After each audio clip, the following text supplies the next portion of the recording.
안녕하세요. 그녀의 북살롱 미셸입니다. 네, 오늘은 과학책을 한 권 소개해 드리려고 합니다. 네, 제목이 떨림과 울림이라는 과학책 같지 않은 그런 제목의 책이고요. TV에서 많이 보셨을 거예요. 김상욱 교수님이 지은 책이세요. 김 교수님의 별명이 철학하는 과학자라고 하더라고요. 그래서 그런지 과학책인데 읽기가 그렇게 난해하지는 않았어요.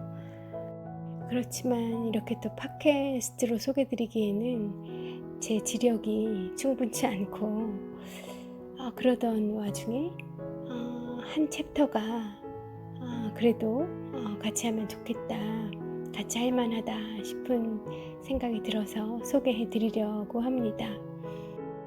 챕터의 제목은 인공지능에게 타자란 이란 제목이에요. 엑스마키나라는 인공지능 로봇이 나왔던 그 영화 제목이 부제로 붙어 있습니다. 한 문장을 먼저 책 속의 한 문장 읽어드릴게요. 인간과 기계의 경계를 지우는 것은 인간과 신의 경계를 모호하게 하는 것이다 라는 문장이에요. 인간과 기계의 경계를 지우는 것. 그러니까 인간과 기계가 가까워지는 거겠죠. 기계가 인간을 더 많이 닮아가면 그 경계가 줄어들겠죠. 없어지겠죠. 그렇게 된다는 것은 동시에 인간과 신의 경계를 모호하게 하는 것이다. 인간이 신에 가까워지는 그런 것이라는 의미일까요? 자, 이런 문장으로 시작하는 텍스트를 좀 소개해 드리겠습니다.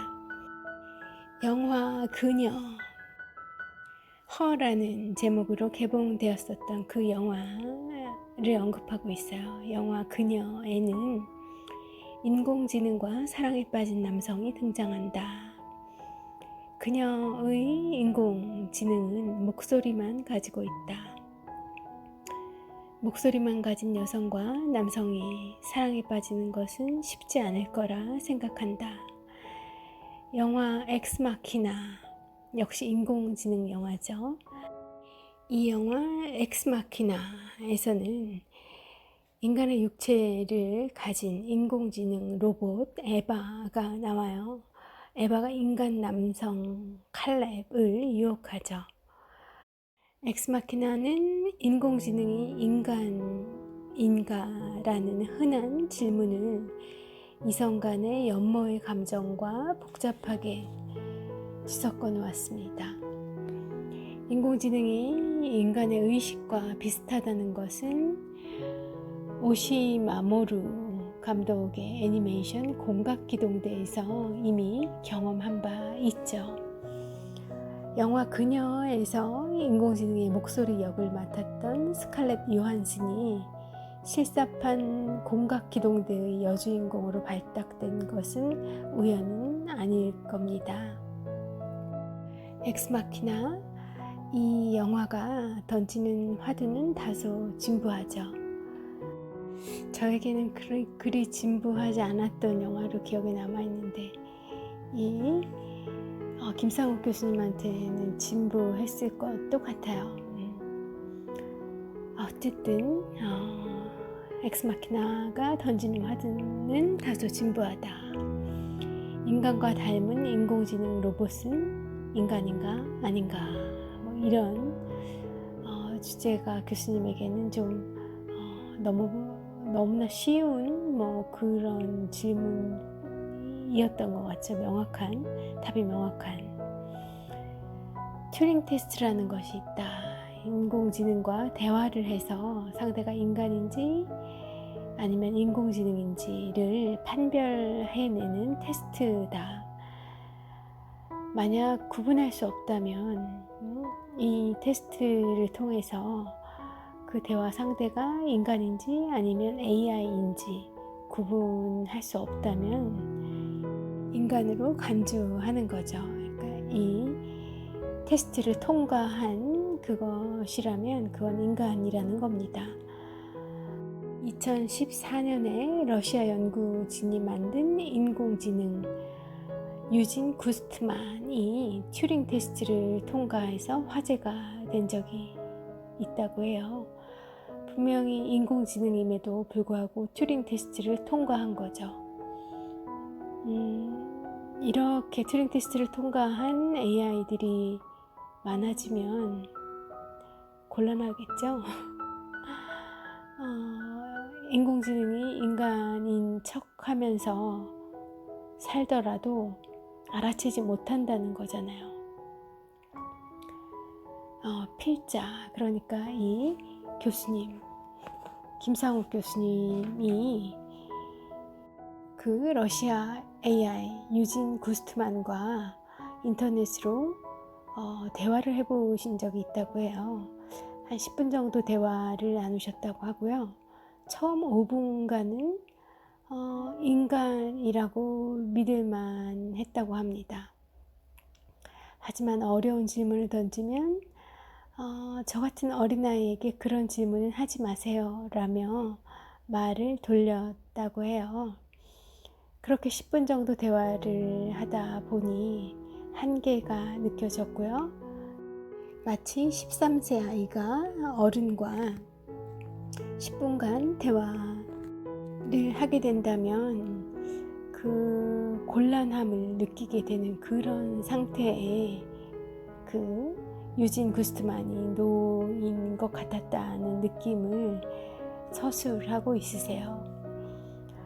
엑스마키나에서 나온 에바라는 로봇은요, 이미 튜링 테스트의 수준을 훌쩍 뛰어넘은 그런 수준의 인공지능을 보여주고 있습니다.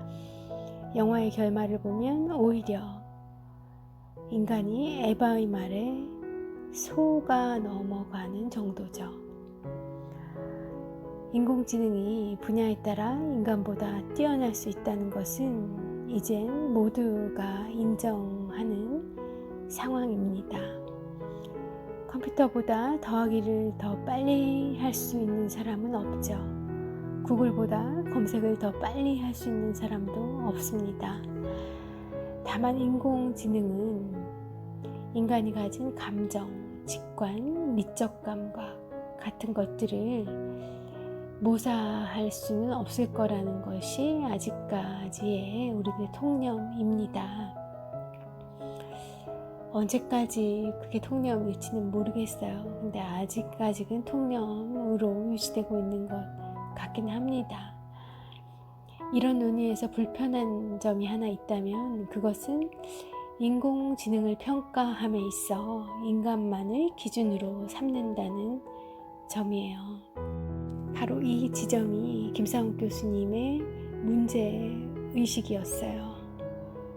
인공지능을 이렇다 저렇다 평가하는 것, 인공지능의 수준에 대해서 학계에서는 각 인공지능, 약 인공지능 이렇게 구분을 해가면서 분류를 하고 있고요. 아직까지는 강한 인공지능, 강인공지능에 대한 너무 큰 두려움은 갖지 않아도 되는 상황이다. 이렇게 현재의 인공지능의 수준을 평가하고 있는데 그런 평가에 모순이 있다, 잘못된 점이 있다라고 문제의 지점을 지적하고 있으십니다. 왜 인공지능을 평가함에 있어 인간의 눈높이로 그것을 평가하느냐, 인간의 시각으로 인공지능을 평가하느냐, 우리가 평가를 하는 평가자가 인간이기 때문에 인간을 넘어선 어떤 평가를 한다는 것이 어려울 수는 있겠지만 그런 평가는 완벽한 평가일 수는 없을 거다. 그리고 완벽하지 않은 평가가 무슨 의미가 있는가. 뭐 이런 문제 제기를 하고 있으신 것 같아요. 이 점이 저에게는 이 책에서 굉장히 신선하게 저에게 다가왔고요. 최근에 들었던 김상욱 교수님의 어떤 한 강연에서도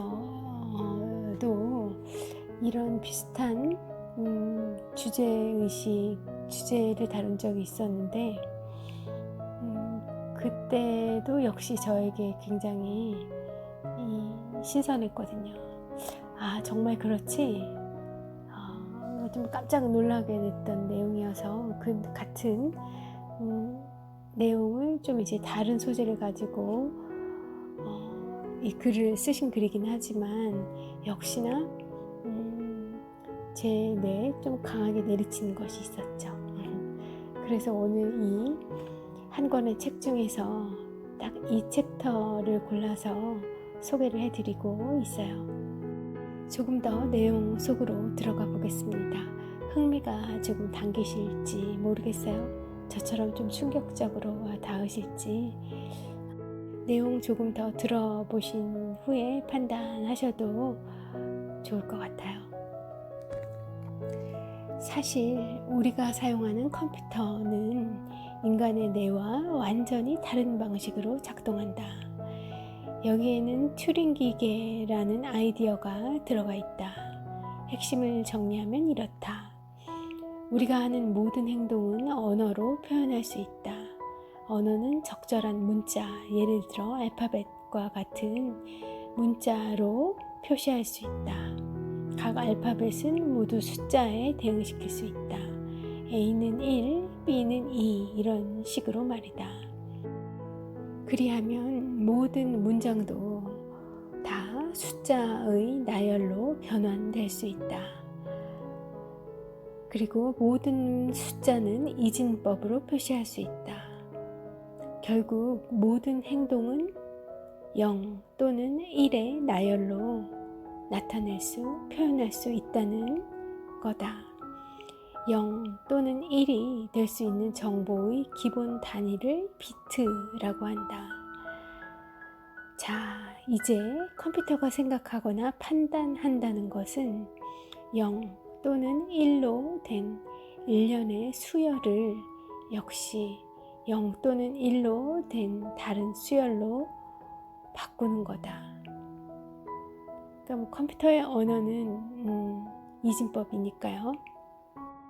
우리가 컴퓨터에 핸드폰에 입력하는 모든 그런 어떤 동작들은 그것들은 컴퓨터가 이 기계가 핸드폰이 알아들을 수 있는 기계어로 변환이 되고요.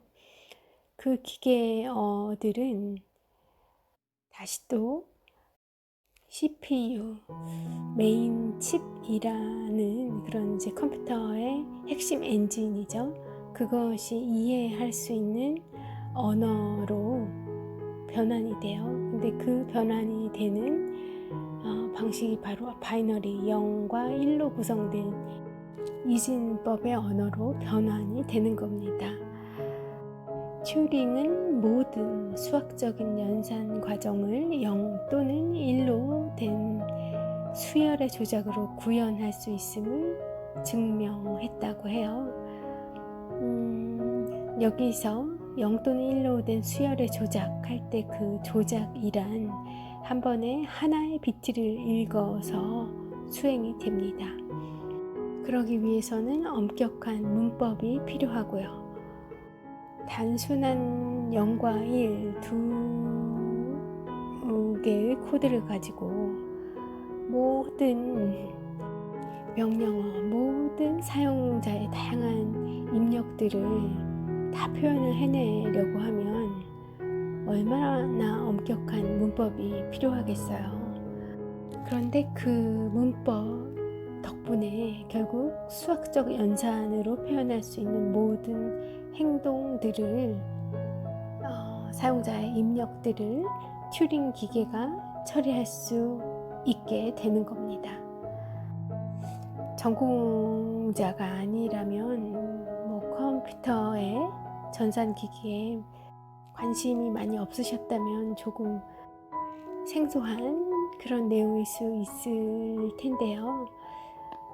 이것이 오늘날 우리가 사용하는 컴퓨터의 기본 원리입니다. 따라서 인터넷이건 무선 통신이건 핸드폰 와이파이 통신이건 모든 이동하는 정보는 모두 0과 1의 수열이고요. 실제 0V 전압이 0을 그리고 5V 전압이 1을 나타낸다고 해요. 자, 이렇게 컴퓨터가 동작하는 방식을 설명드렸고요. 반면에 인간의 뇌는 뉴런이라는 세포들의 집합체로 구성되어 있어요. 뉴런은 전기 신호를 입력받아 다시 전기 신호로 출력하는 역할을 하고요. 입력은 수천에서 수만 개의 다른 뉴런으로부터 들어옵니다. 들어온 전기 신호가 누적되어 어느 임계값을 넘게 되면 외부로 전기 신호를 내보내는 방식이고요. 이런 뉴런들이 시냅스라는 그런 것으로 연결이 되어 있어요.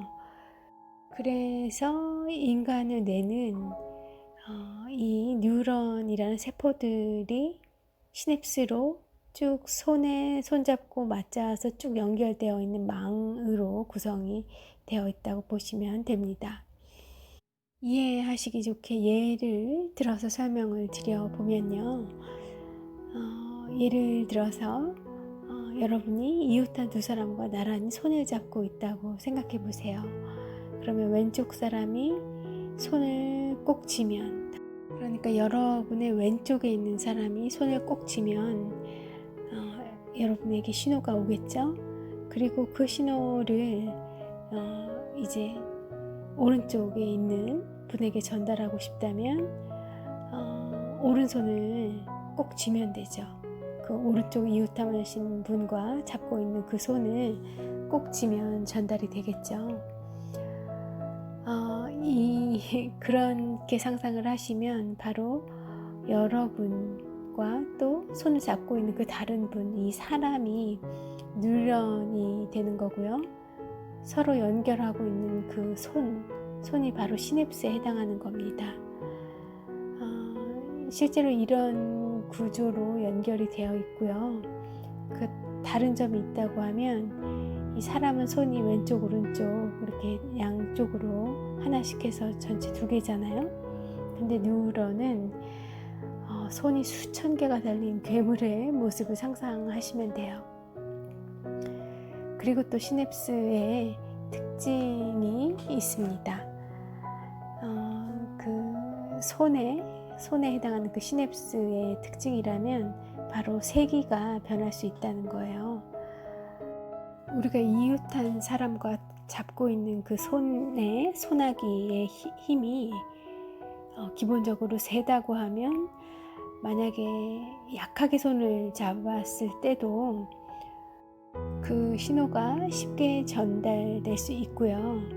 그런데 그렇지 않고 그 소나기의 힘이 원래 손에 힘이 하나도 없어요. 소나기에 힘이 없는 상태거나 그런 손이라고 하면 엔간치 신호를 큰 강한 세기로 주지 않는다면 옆 사람에게까지 전달이 되지 않을 겁니다. 그 손 자체가 갖고 있는 소나기의 힘, 그것이 바로 시냅스의 세기라고 생각하시면 됩니다. 그 시냅스의 세기를 변화시킨다는 게 인간이 어떤 활동을 하는 것에 해당이 되냐면요. 학습을 한다는 것, 자꾸 반복해서 기억을 해준다는 것, 이런 것에 해당이 됩니다. 학습을 많이 하면 할수록, 그리고 기억을 자주 해준다면 그 시냅스들의 세기가 세지겠죠. 조금 더 설명을 드려보면요. 자전거를 배우는 과정을 생각해 보세요. 처음 탈 때는 다리 근육의 움직임에 일일이 신경이 써지죠. 그런데 여러 번 타다 보면 익숙해지면 전혀 의식하지 않더라도 다리가 자기가 알아서 자동으로 적절히 움직여집니다. 수영의 경우도 마찬가지고 운전의 경우도 마찬가지고요. 그렇게 자동으로 움직여진다는 것은 자전거를 타는데 관여하는 뉴런들의 연결이 강화된 거예요. 학습이 많이 된 거죠. 일단 학습이 되고 나면 조그만 자극에도 뉴런들이 이제 강하게 반응을 하는 거예요. 서로 연결이 이미 강한 강도로 이루어져 있기 때문에 자동적으로 반응을 하게 되는, 그래서 그 결과로 근육의 움직임이 일어나는 거죠. 학습 과정에서 어느 시냅스가 어떻게 강화되는지까지는 사실 알 필요도 없고 또 알기도 힘들다고 합니다. 이런 방식으로 인간의 뇌가 구성이 되어 있어요. 뉴런이라는 걸로 구성이 되어 있고 수많은 뉴런들이 시냅스라는 그 연결 조직을 통해서 망처럼 연결이 되어 있다는 설명을 드렸고요. 학습이나 기억이라는 인간의 활동을 통해서 그 시냅스가 강화될 수 있고, 그것이 강화되면 강화될수록 자동적으로 반응이 일어나게 되는 방식을 설명드렸어요. 자, 인간의 뇌가 작동되는 방식, 이것을 컴퓨터에 유사하게 사실 같은 원리로 그대로 구현한 것이 바로 인공지능입니다.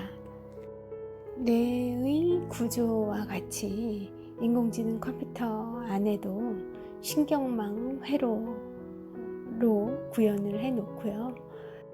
그 신경망을 구성하고 있는 각 노드들 사이의 결합 강도를 변화시키는 학습을 통해서 어떤 반응이나 판단 등을 내릴 수 있게끔 한 컴퓨터가 인공지능 컴퓨터라고 보시면 되세요. 우리에게 많이 알려져 있는 잊을 수 없는 그 알파고와 같은 인공지능이 바로 이런 뇌의 원리를 그대로 적용해서 만들어진 거라고 보시면 됩니다.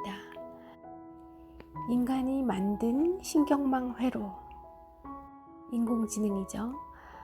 이 인공지능도 인간의 뇌 못지않은 직관을 가진다는 것을 알파고, 이세돌, 이 둘 간의 시합이 우리에게 잘 보여주고 있죠. 인공지능도 이제 인간의 뇌 못지않은 판단을 내릴 수 있다는 거예요. 판단, 직관 이런 거요. 어떻게 보면 어차피 인간의 뇌도 적당한 입력을, 어떤 입력이 들어왔을 때 어떤 출력으로 연결되도록 하는 장치에 지나지 않는다고도 볼 수 있고요. 그렇다면 인간이 가진 의식이 어떤 의식이라는 것의 절대 기준이 되어야 할 이유가 있을까 하는 의문에 이 저자 김상욱 교수님은 그런 의문에 부딪히세요.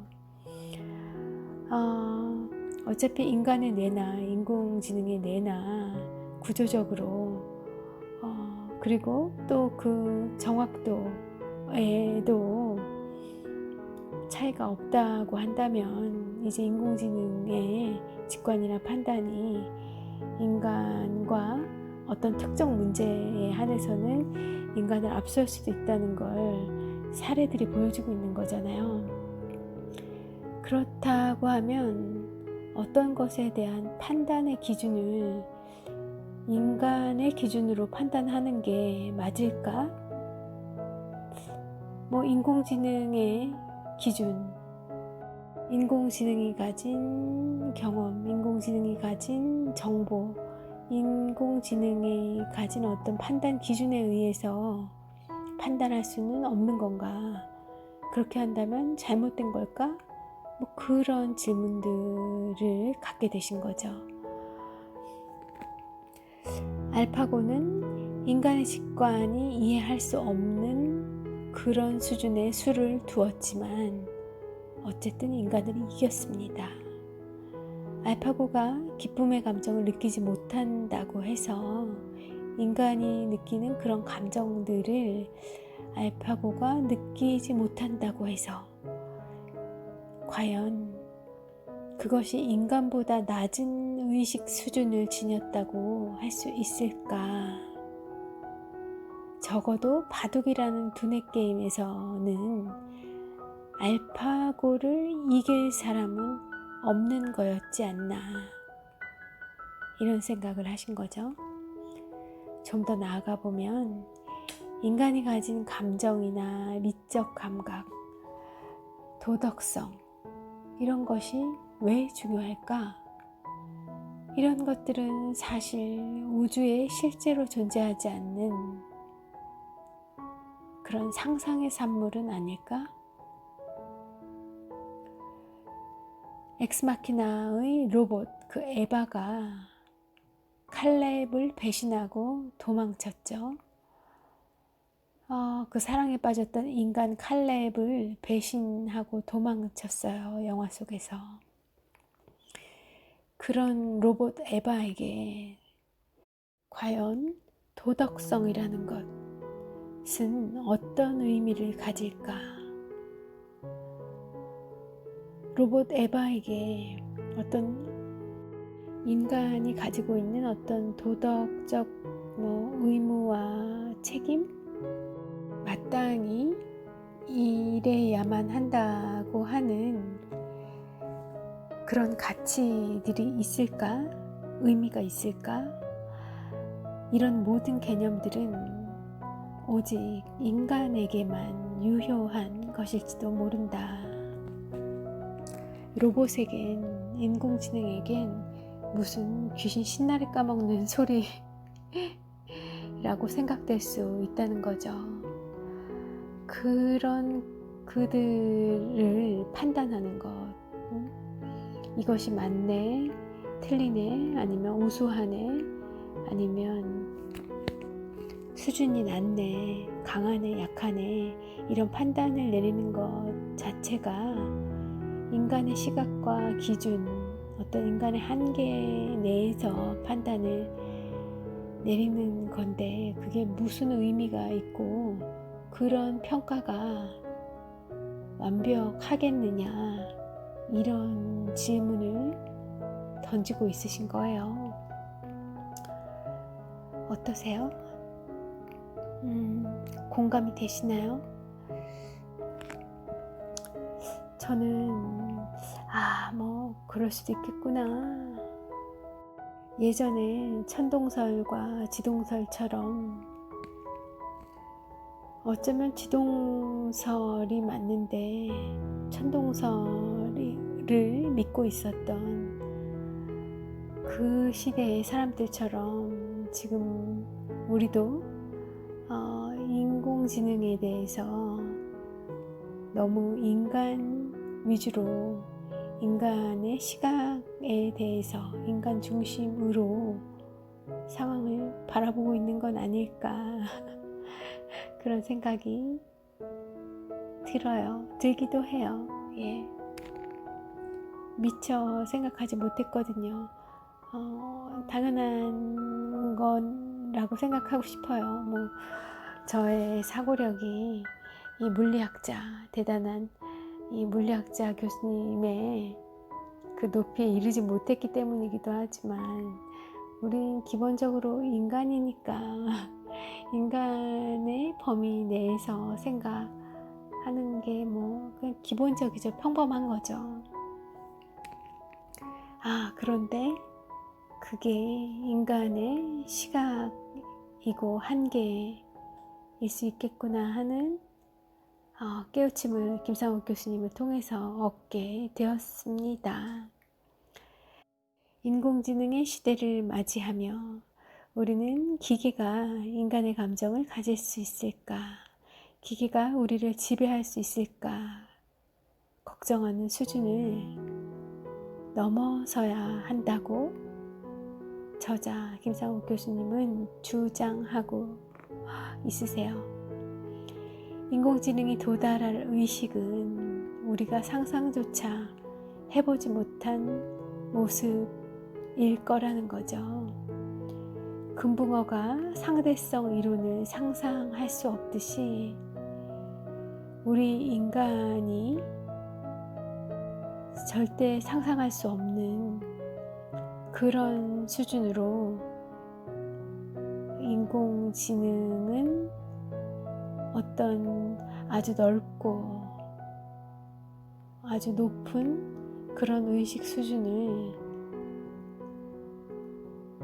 가질 수 있게 될 거라는 거예요. 저는 사실 이 김 교수님의 이 글 앞에서 아주 큰 좌절감을 느껴요. 겸손해진다고 좋게 표현하면 그렇게 표현할 수 있을 것 같고요. 사실은 강한 인공지능과 약한 인공지능 이렇게 분류를 했을 때 약한 인공지능은 아직 그 인간이 인공지능을 지배하는, 활용하는 그런 정도의 수준인 거고, 예를 들면 로봇이 청소를 대신해주고 로봇이 내가 원하는 것들을 알아서 대신 물건을 구매해주고 그런 정도의 수준들, 내가 어떤 취향을 가지고 있는지를 나의 로봇이 더 잘 아는 거예요. 그래서 내가 듣고 싶은 음악, 내가 읽고 싶은 책 이런 것들을 로봇이 대신 찾아주고 하는 귀여운 정도의 인공지능을 약한 인공지능으로 본다고 하면, 강한 인공지능은 이제 인공지능들이 스스로 생각을 하는 거죠. 그리고 스스로 주체성을 갖는 거고 스스로 판단을 내려요. 스스로의 처지를 깨닫게 되면 우리가 인간보다 못할 게 뭐가 있어? 인간들 자세히 살펴보면 되게 우매하잖아. 자기들끼리 막 싸우고 전쟁하고 거짓말하고 빤히 들통날 줄 알면서 서로 속이고, 그런 인간들보다 우리 인공지능이 더 못할 게 뭐가 있나. 저런 부족한 멍텅구리 같은 인간들을 우리가 지배해보자. 쟤네들 조작하기, 제어하기, 조종하기 어려운 일이 아니야. 금전적인 어떤 욕망 앞에서 쉽게 무너지는 게 인간들이고, 몇 가지 그런 나약한 인간들의 반응하는 방식을 패턴으로 삼고 잘 조정하면 우리가 저 인간들, 어리석은 인간들 위해 군림할 수 있지. 오히려 우리의 지배를 받는 것이 저 악한 인간들을 선으로 인도하는 길이야. 이런 식으로 생각을 하고, 이 인공지능 스스로의 지능들, 주체성을 가지고 발휘하는 그런 단계를 강한 인공지능이라고 구분을 해놓고, 강한 인공지능만 아니면 돼. 약한 인공지능이기만 하면 그런 수준이면 괜찮아. 우리가 겁낼 게 없어. 라고 제 머릿속에서는 좀 결론을 내놨었거든요.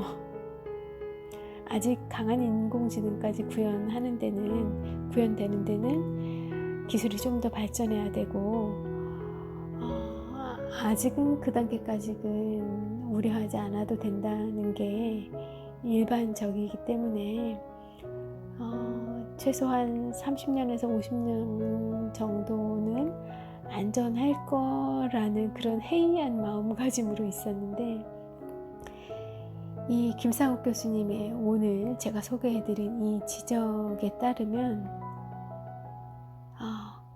약한 인공지능조차도 그건 인간이 판단했을 때 약한 인공지능이라는 것이지, 그렇지만 인공지능의 입장에서 봤을 때는 약하다 강하다라는 구분 자체가 모호할 수도 있을 것 같고요.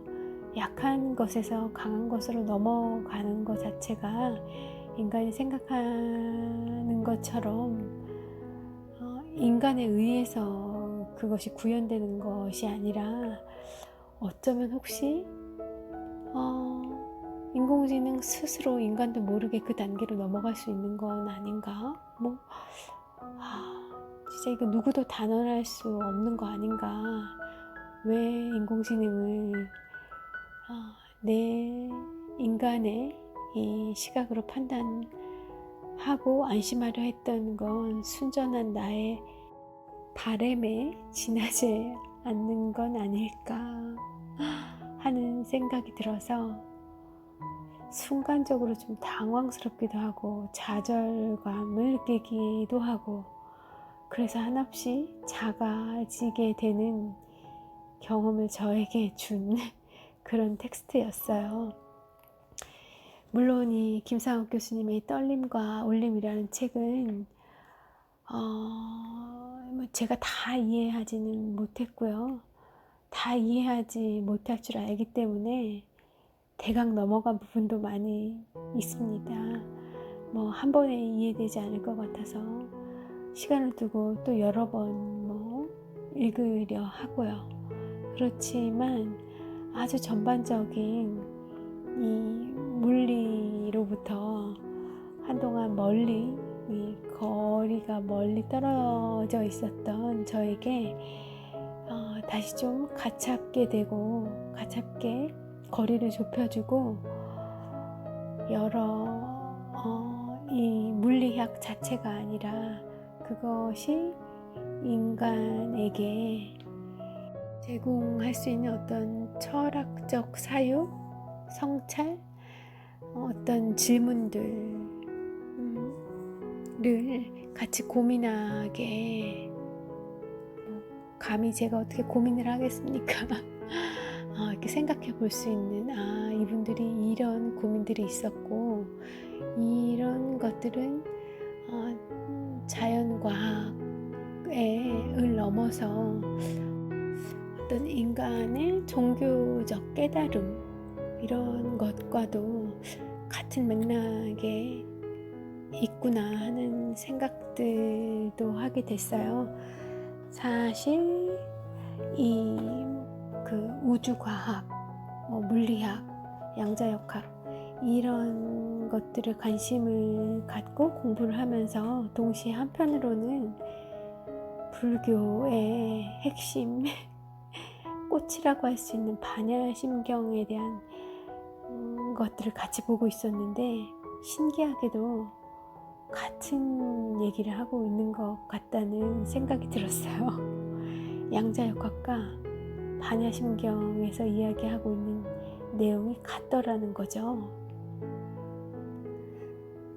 그런 생각들을 하면서 이 김상욱 교수님의 떨림과 울림을 같이 읽었는데, 역시 제가 머릿속에서 깨달았던 것, 양자역학의 세계와 반야심경의 그 불교의 가르침이 정확히 일치하는구나 라는 그 생각이 틀리지 않다는 걸, 이 떨림과 울림은 제가 100% 다 이해하지 못했지만, 이 떨림과 울림이 제 생각이 틀리지 않았다는 것을 확인할 수 있는 그런 계기가 되어 주더라고요.